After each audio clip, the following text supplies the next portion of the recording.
And can we get roll call, please?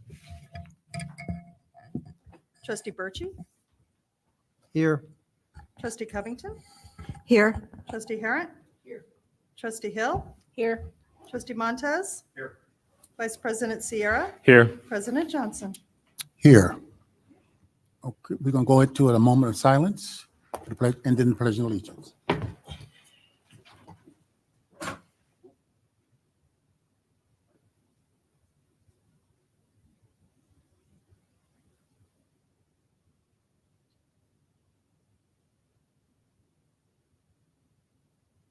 I pledge allegiance to the flag of the United States of America and to the republic for which it stands, one nation, under God, indivisible, with liberty and justice for all.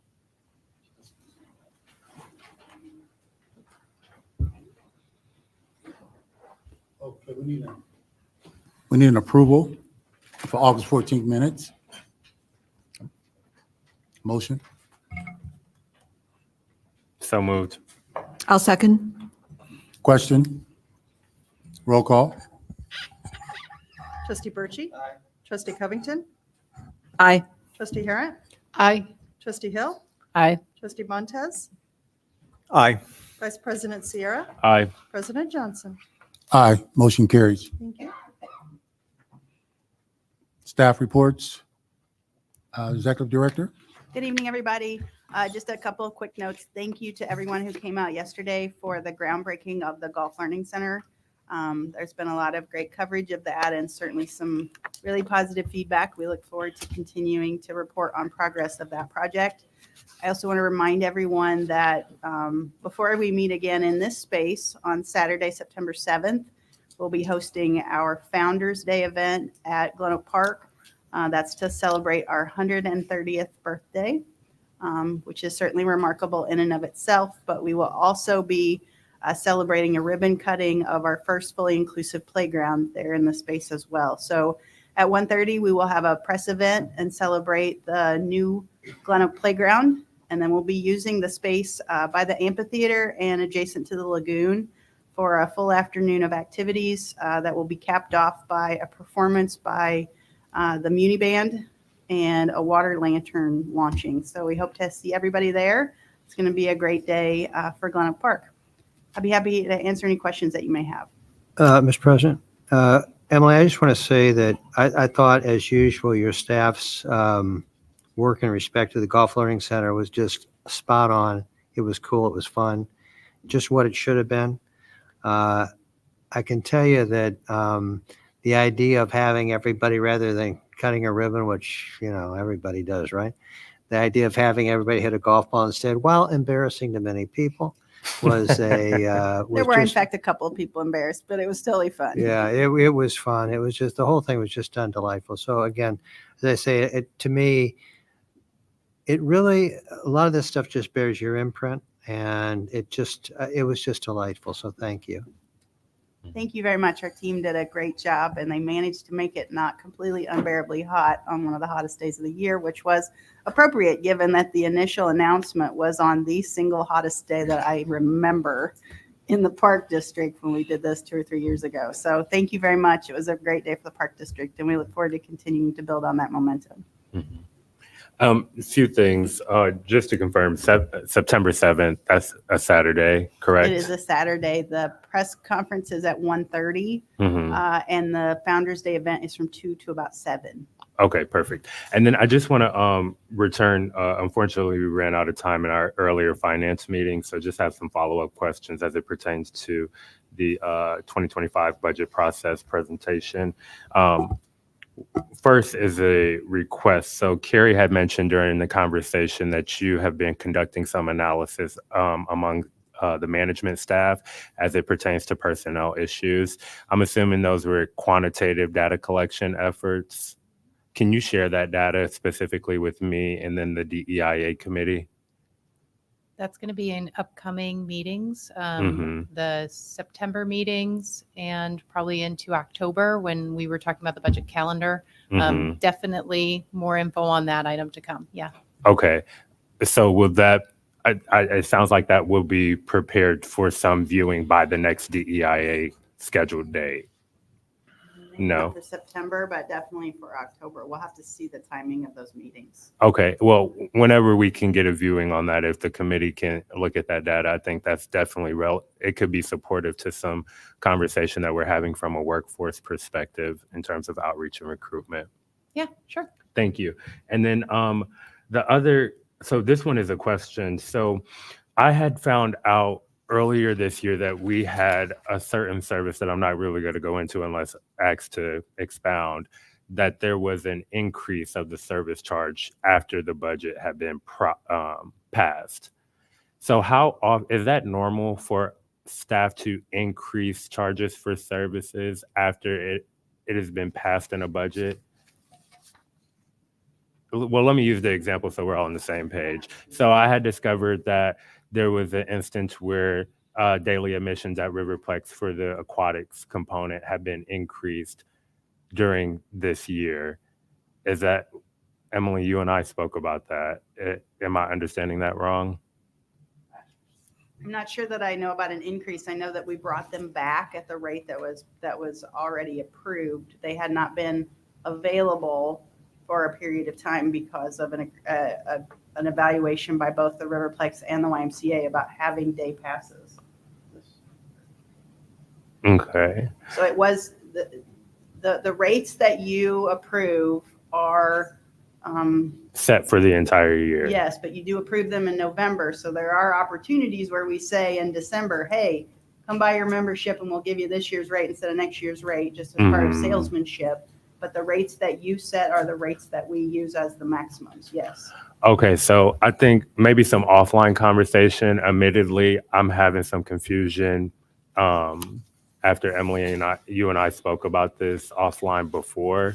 But I just want to I think my concern is if the board takes action to set a rate, that it is not later than changed after that's been set. It's my interpretation as of it stands now that was an instance as it pertains to the daily aquatic admission.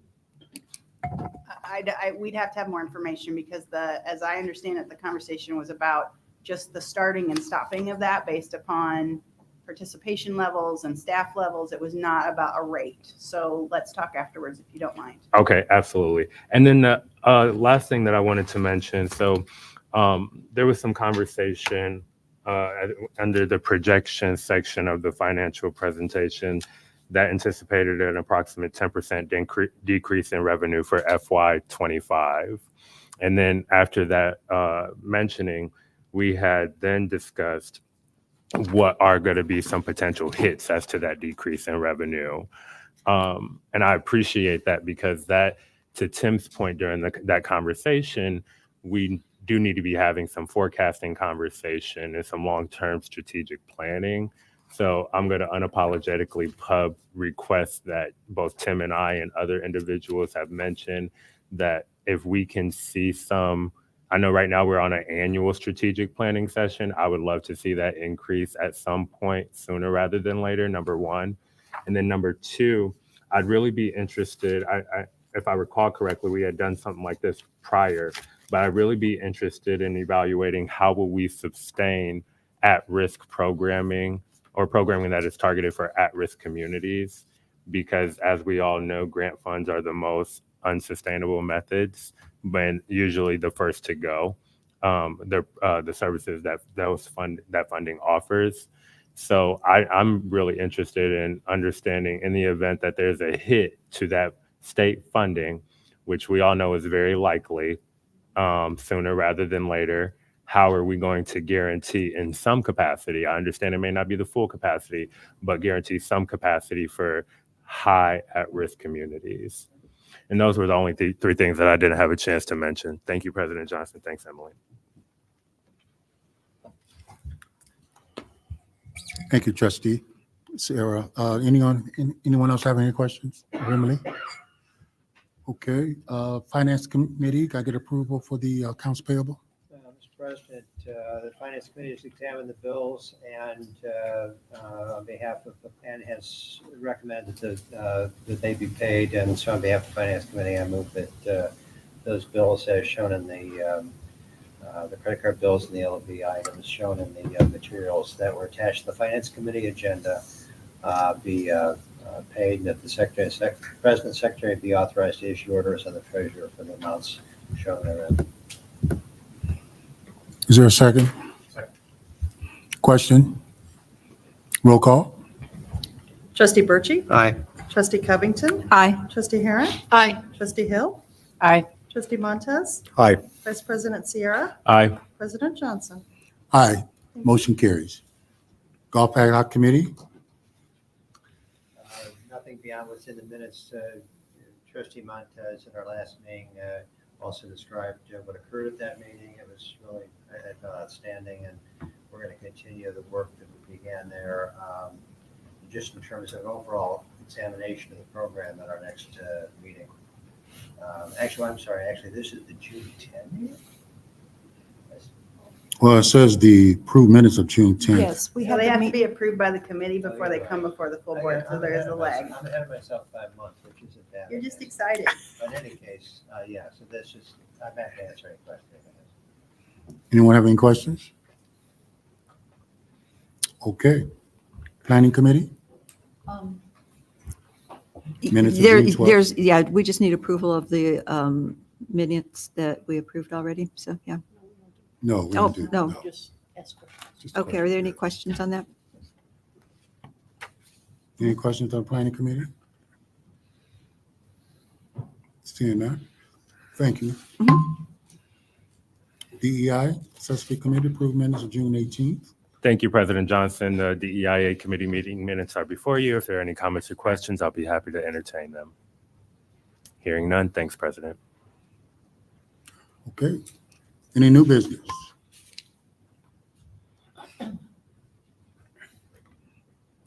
Alrighty, calendar consent items. There's 4 items. If there's any item that anyone want to discuss? Seeing none, okay. If you're going to vote, staff would like to highlight 9C and thank staff for their very diligent work to bring a fully electric van to our purchasing department. That was not an easy task, and the team did a fantastic job finding that van. So please go ahead and approve them all so that we can buy the van. But I just wanted to shout out that the team was amazing, and Carrie held them to the fire until they did it. So we're really, really excited to have an electric van delivering all of our goodies from place to place. So thanks, team. President, can I ask a question about Certainly. that? Is it my understanding or just interpretation, you all talked about going to an EV like conference at one point in time. So is this the fruits of that labor? In part, do we want to give Nicole an opportunity to? Nicole Staley is sitting back there. She attended the conference and she spearheaded actually hunting down, literally hunting down an electric van.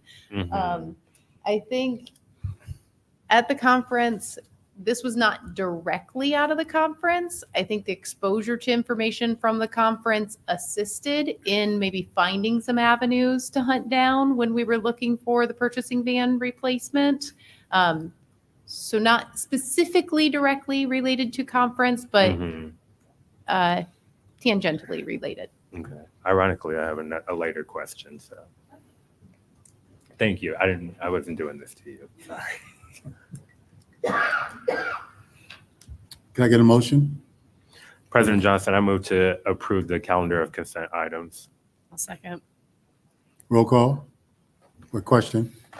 Roll call. Trustee Birchey. Aye. Trustee Covington. Aye. Trustee Harron. Aye. Trustee Hill. Aye. Trustee Montez. Aye. Vice President Sierra. Aye. President Johnson. Aye. Motion carries. Thank you.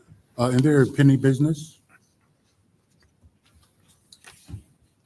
Are there any requests for citizens to address the board? Anyone online? Other business? Oh, I'm sorry. Communications? Other business? Aye. Oh, go ahead. Yeah, I have just a couple of items. One is related to the Golf Learning Center project. It's I was in a conversation where there was some concern expressed because we'll be hiring lots of new part-time staff, and many of them have transportation, need public transportation. Will there be bus access on that route?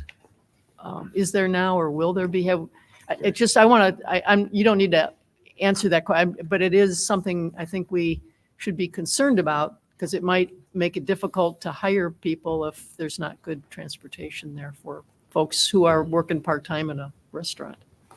We'll do some evaluation and come back to you with some more feedback. Yeah, If I may, Joyce, I can tell you right now that that location is not accessible to public transit. I was know, thinking it wasn't, but yeah, I know that as a result of the regional transportation committee. Yeah. So I just wanted to confirm. Yeah, thank you. Yeah. The second item is totally unrelated. It's related to Springdale Cemetery Authority. And the more I'm thinking about a topic, I decided to bring it to this, to the board and to this meeting, and hopefully Attorney Streeter can help me think about this with everybody else. The authority, as a cemetery, I mean, you probably all are aware that a cemetery takes, when there's an interment, the family may set up a trust fund for future maintenance, and they put X dollars in there. And so that's happened at Springdale, and evidently there are around a couple of hundred of these trust accounts. But Springdale's a very old cemetery, so there are most of these, if not except for one or two, they are totally inactive, and they have been inactive for a long time. So there's nobody saying, please put flowers on such and such. And so these are individual accounts, and there is a desire, the staff have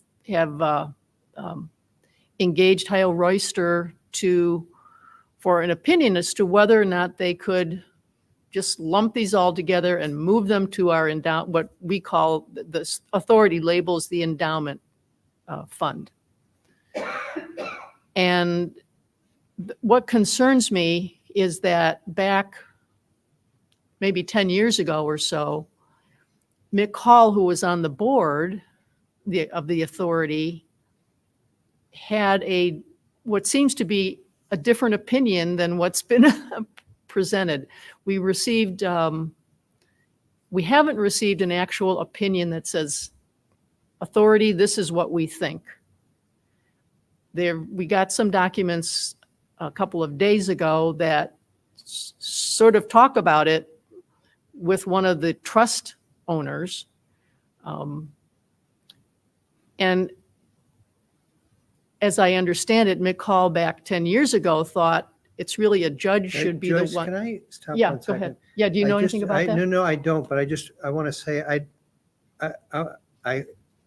don't know how to say this other than what I'm going to say. Yeah. I hope you're not saying what a lawyer told them, because there might be confidentiality associated with that. That's just what I'm concerned. I don't know if you're headed that direction, but I want to make sure you're not revealing what a lawyer said to them as a client. It's a letter they. Yeah, but it was sent to. Well, here's the other part. The authority board hasn't made a decision yet, and a letter has been sent. So it's Yeah, I will stop, but I need to talk with somebody after this meeting. Yeah. I appreciate that. Oh, okay. President Johnson, I do have one item under other business. Okay. This is just quick. At the DEIA meeting, I talked about some potential policy that I wanted to speak with Emily and Brianna about. And since we're all here and I don't want to forget later, we had a private citizen come present to the board about some private programming that they're helping to facilitate in a public space. I do, and I've expressed this to Emily individually and then to the full committee, that I am concerned that the potential rental policies or procedures could potentially propose barriers So I do want us to put that on our radar on an offline meeting to further evaluate to ensure that we are accessible and responsive to private individuals, not agencies or organizations. I think we've done a very good job in that policy, but when it comes to private citizens occupying space to help facilitate programming, I want to make sure that there are little to no barriers.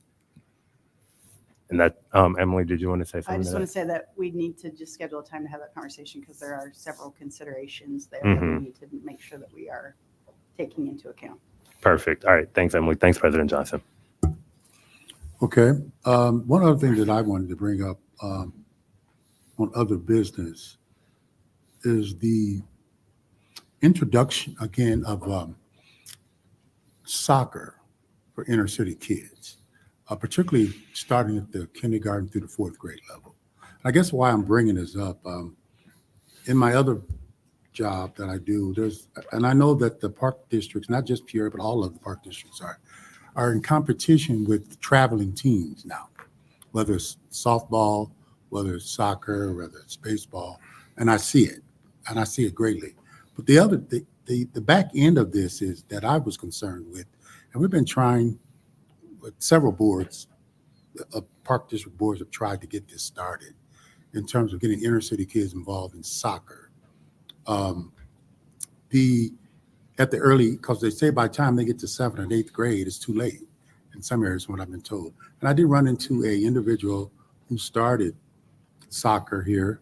He did some things here with the Peoria Partners, but he's in high school now, and they're on his way to college with a soccer scholarship. I know we used to have the kids do the baseball, the softball, the t-ball. We used to have all of those in the things going on now, but I'm wondering, I did take it upon myself to talk with Dr. Karat personally, because it was an interest to me to see what cooperation that the school district and the park district could come together and collaborate as to how we could, facilitate something like this. And I don't know whatever you all have done. My job is policy, but also I'm looking at the community as well, and some of the things that they're needing. Other than, basketball is great. We're going to be doing that already, but soccer, and then I want to bring back introducing kids to golf. Also, we used to have an inner city golf program, and that's no longer in place. It is? Okay, I don't know of any kids in my space, let me put it like that are doing golf or learning how to play golf. We used to have a Hook a Kid on Golf program, and I don't know where we are. Or we used to do tennis as well. We're still doing that, okay, with inner city kids. But I am really interested in seeing what we can do, kind of alongside pickleball. Pickleball is very, very popular now. I'm seeing it all on TV, all on commercials and everywhere now. But I want to get kids involved and learn how to do that. Not only that, but when they get older, they can continue that even in high school and college level. But they were very open over there at District 150, at least with me, because of the acts that I asked. How could we do this? How could we facilitate something like that? And it's not very expensive, because I know some of the individuals in the inner city, they have some economic issues. And that was one of the reasons why I got so fast passes, because some of those individuals could not afford the money that we were charging to come to so fast. And I personally did it myself, got the pass. And these individuals, 2 of them was living in a tent, actually behind the Y downtown. These individuals they just don't have the money. So I took it upon myself to do that, even though it was, we don't understand the back end of some of the economics of people in the inner city. There's a back end of this. Like the one gentleman said, he tried to get a job, tried to work to find employment for him and his family. That didn't happen because it was just difficult for them to find employment. As I told you all before, at my house, I had to share my electric with another family, going through my door because their lights were turned off. They didn't have electricity and things like that. It's sad. I know I'm not trying to bring this up to let you know, but and now the individual has some mental health issues going on now. So there's a lot. And it's not the Park District problem. I get that. But we do serve our communities. And all I'm just trying to do is to figure out a way that we can make our community a better place for all people, even those that have the less. You know, the whatnots, it's like the what haves and the have-nots now, it seems like. But I'm just interested in seeing how we can facilitate a soccer program very early on, get these kids interested in other things and their mindsets that we can, so they can enjoy, you know, recreational opportunities that the Park District has always done. And I just thought about the 130 years that we had a birthday. I can remember when I was coming up, the Park District had these roll-around playgrounds, table hockeys, the different places. I don't know if y'all remember that, but we were able to do that. My family wasn't in a financial position to take me to Disney World or something like that at that time. So I just want to make sure that we could do something that won't cost a whole lot of money. And I know we got to, I see your money coming available now again, $900,000 Right. also as well. So that's just an interest. I don't know how we can go about facilitating, but I do want to let it be known. District 150 executive director did tell me, and I did talk with some of their board members as well. Sorry, President Johnson. Yeah, I just want to let you know that we do still have Happy Feet going on down at Proctor and also at Glen Oak too, which is at the itty bitties, the ages 3 to 5. Also, I know we've had some conversations with Bradley in the past about running different soccer clinics, whether it's at Gwynn Park or at Proctor, but we'd be more than interested in keep on exploring that.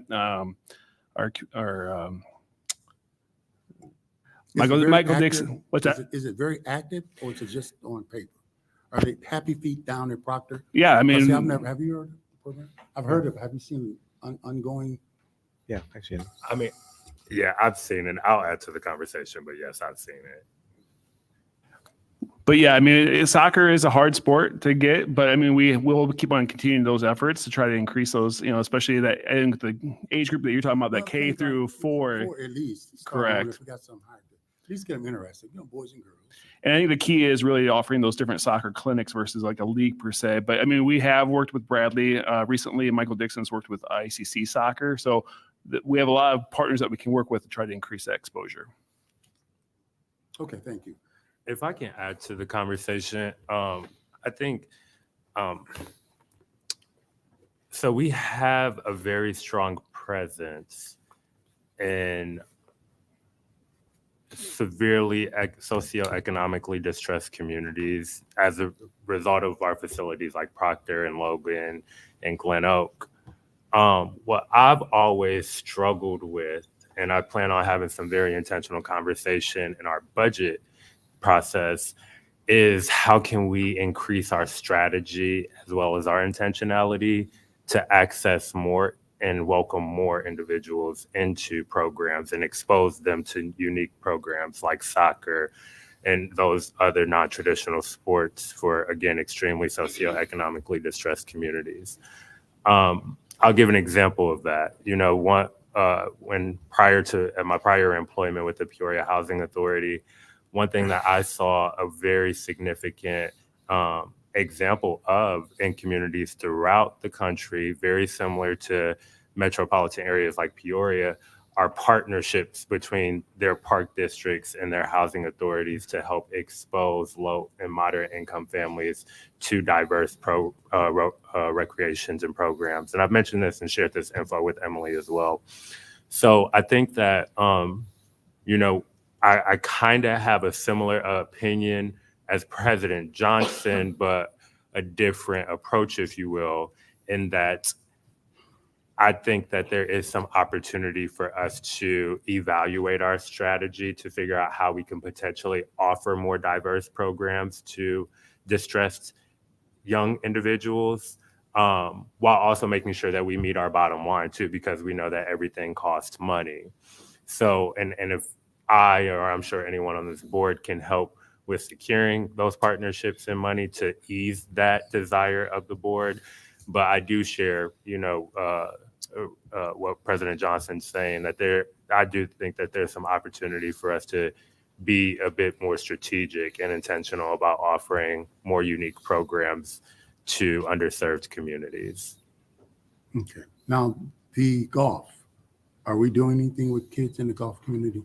I know some of the high schools don't even have golf programs We're anymore. doing snag golf, so we are in every school in the winter months. We offer lessons. We have PGA Junior League, which is seeing more and more participants each year. So there are multiple things that we're doing to reach youth. An annual pass is only $10 to play. Is that inner city or is It's it? everywhere. So we Well- are seeing an increase in numbers. The inner city does apply. We are making sure that we are in all of those schools. Our summer camp kids are all offered less. We teach them the snag golf and they get to experience golf.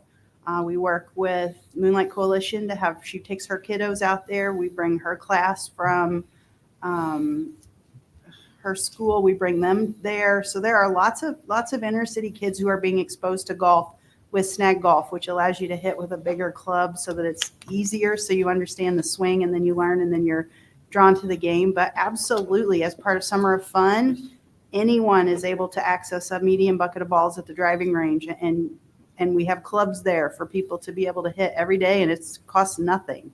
So we are absolutely targeting our kids who are in those underserved groups to make sure that they're exposed to golf, and we encourage them and provide supports to them if they have an interest in playing. Snag golf? Yes, that's what it's called. Yes, that's Okay, I what it's was called. not aware of that. I definitely want to get more information on that.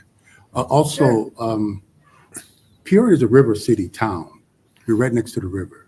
I had brought back a proposal some time ago about swim lessons. Brent was aware of it now, but now he's here. It was like 100 kids on the south side of Peoria that wanted to learn how to swim. But with the exodus of the swim person that was making that contact, have anybody followed up with those individuals to find out if the swimming lessons can continue, or are we in the capacity to be able to do that with the We current are. staff levels? We are. Let me follow up with Sue on the status of that, but I know that we did follow up with that after you asked about it the last time, and let me get a status update as of tomorrow morning. Thank you.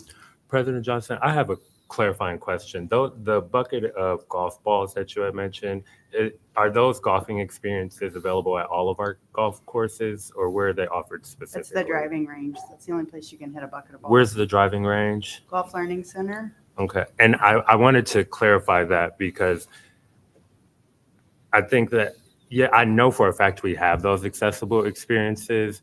There are some things, like to the point that Joyce made earlier, the Golf Learning Center's location is not accessible to all people. Sure.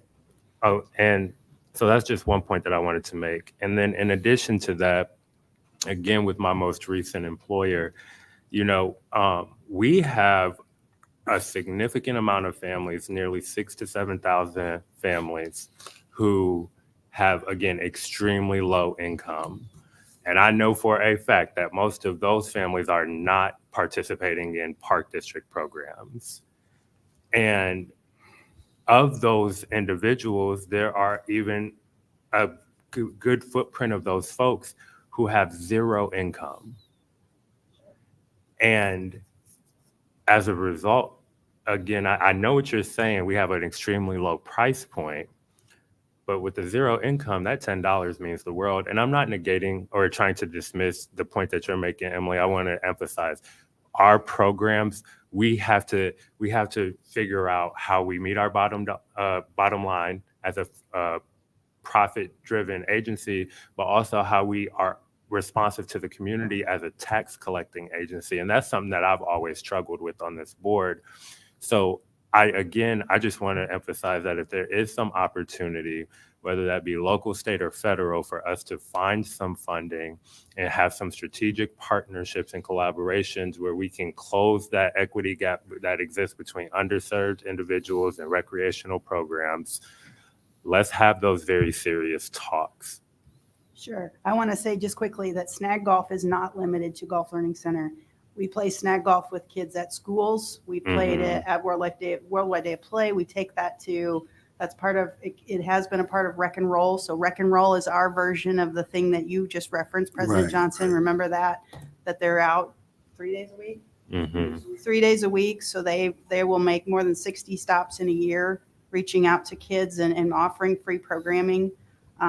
We are we are very, very mindful of the issues that you are raising, and it is a priority of ours, as evidenced by the volume of programming and the inventory of programming that we offer. There is a recognition on our part, and I'm speaking for myself in this moment, but I strongly believe that there are families that we need to be working with social service agencies to get them to a point where they're even considering recreational opportunities. Absolutely. If you are worried if you're going to eat breakfast, you're probably not looking Exactly. for soccer, That's right? That's what I'm So it talking is about. working with social service agencies and others who that is their, as we talked about at the budget last year, that's their superpower. So we have to be a part of that network of supports so that we can get to a point where all families have the freedom to be able to say, I wonder what fun thing I could do today. As we work through that and start to build a stronger community, certainly things like our Summer of Fun Pass, where we make that available to all of those families. They are invited to go to lots of places and have exactly the experiences you're talking about for free, with no strings attached and no questions asked, as long as they show us that little card. Yeah. And we give them a card if they don't have theirs. So there are lots of things that we are doing, and this is a priority of the district. It wouldn't be one of our 3 commitments if it wasn't that. We will certainly make sure that this is an emphasis as we move forward with putting budget information together and other conversations so that we can re-highlight some of those things for you that this team is working so hard to do. But there are structurally some challenges that we have to support others to try to address that challenge so that folks are even thinking about parks and recreation. Yeah, and I'm sorry, I feel inclined to make sure that we're all on the same page, because there are 3 different points being made, and I don't want them to get muddied. The first is we have an interest collectively to ensure that our programs and services are offered to everyone. That's number 1. Number 2 is the park district can't be everything, the point that you just made, and we absolutely should not be. There are experts. Let's figure out how to get those experts in the room so our families and participants can enjoy and experience what we're trying to expose them to. That's the second point. And the third point is ultimately that in spite of the fact that we are not everything, we still have a bottom line of delivering of what we are focused to charged with, in spite of those tough realities that we kind of don't have any control over, So I think that's important, because although I realize that we cannot always be that social service provider in the way that we want to be that service provider, that doesn't negate our charge. And I agree. also- I'm not saying that it does. I think I agree, D, all of the above with those things. I just want to make sure that we are having that full conversation, right? Absolutely. Thank you. And I know, and Emily, I really do have to say this. You have been very good in terms of meeting some of these type of challenges.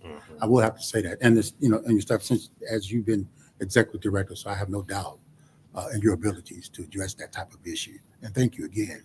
However, I said inner city, but we also have, according to my conversation with some of the school board people, they have some people below poverty level living in 61615 and 61614 areas also. And that was kind of eye opener. They're Title IV or something schools that they get free lunches in that area also as well. And those individuals have just as, some of the problems at 61605, 61603. So it was enlightening too. And I know that the partners we cannot be all things to all people. I get that, but at least we could at least strike a balance of some kind of way. And one thing about Jan Pazinski early on, and I'm not saying we have an excellent finance person today too now, but Jan would always make sure I don't know what the budget looked like or what it was. She always made sure that there was enough money there for scholarships for those individuals, whatever they need, however they, it just wasn't, nobody was not neglected to be able to attend a function, because to some of them, it's like us going to Disney World for them to have an event here at the Parkers. They just don't have the funds. And it's just heartbreaking, because if I had it, you just can't, it's just the way, it is. You try to help where you can and try to have the program. But there's other things out here other than just basketball, golf, tennis, and the kids, they just catch on so quick. I mean, I got a 4-year-old great granddaughter helping me with my phone. You know, like, wow. I was just amazed at their knowledge and their understanding of stuff like that. I'm your great grandfather. You teaching me how to use a cell phone? It's just amazing. But anyway, thank you. Did anyone else have any other questions? I just have a quick Yes. one, and I want to offer my kudos. You know I've been retired for 5 years from the Park District, but I still enjoy going out to the different events and programs and classes. And so I had the opportunity to go to the Fiesta in El Rio, and what a ball. And everybody was having a great time. And I was able to volunteer at Irish Fest, and I like being at that front gate because I can talk to everybody that comes in. And I went to classes at the summer baseball, and then flag football over at the stadium, preschool program at the Playhouse, swim lessons at the Riverplex. And, sometimes the Riverplex seems a little quiet, but boy, it is a busy place Yes, during it the is. swim lessons. Ice skating lessons at Owen Center. And it really is a wonderful thing to be in the middle of people who are enjoying themselves. The families the kids are out practicing whatever they're doing, but the parents are socializing and enjoying watching the kids play. So the Park District is still a wonderful place for families. And I appreciate the opportunities that are offered. And very good job by all the staff and the programmers who do all the work, the heavy lifting, to working when everybody is recreating. So thank you. All right, thank you, trustee. Now, anybody have any other questions or other business or anything? Also, our attorneys are here. You have an event coming up also, the date?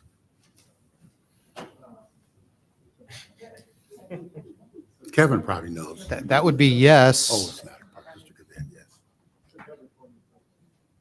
September 20th, I've been informed. I didn't mean to put you on the spot. We But- would love to see you all there. Okay. All right, thank you, Kevin. All right. I guess any action steps reviews other than what we discussed? The financial stuff that I requested. I have a long list Yes. of financial stuff and budget preparation. Okay, well, you understand that. Any other questions? All minds clear around the board? Is there a motion to adjourn? So moved. Is there a second? Second. Everybody, in favor say aye. Aye. Aye. Thank you all.